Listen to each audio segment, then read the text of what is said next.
Morgan MCKAY is live at the scene with the latest on this case. Morgan.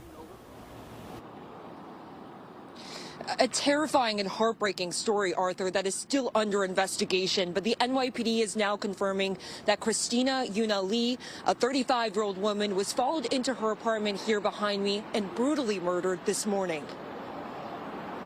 I mean, from what I saw, she had just opened her door and just stepped inside, and he just rushed inside. There's nothing that she could have done differently, and it's just horrific for the community. It happened at around 4 in the morning on Sunday.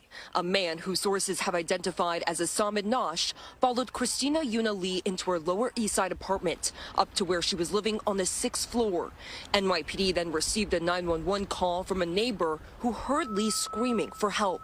When police arrived, the suspect had barricaded himself inside the apartment and refused to let anyone inside. When the NYPD eventually gained access, they found that Lee had been brutally stabbed repeatedly. The suspect was taken into custody and is currently being evaluated at Bellevue Hospital.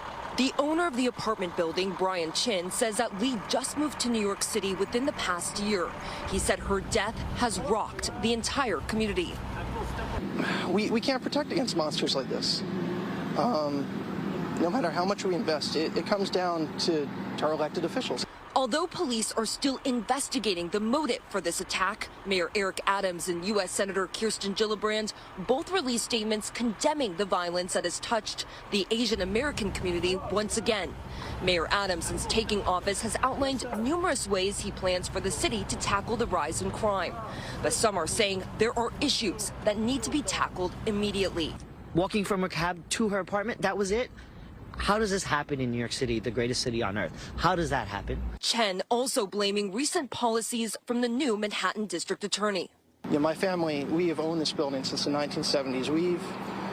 My grandparents are Chinese immigrants that came from China, that built themselves, that we built up this community. And to see it just get torn down so fast by one district attorney is just heart-wrenching. And it's a disgrace to all of us in the community.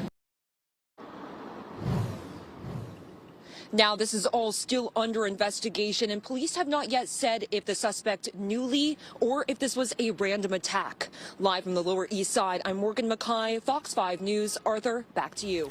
Thank you, Morgan.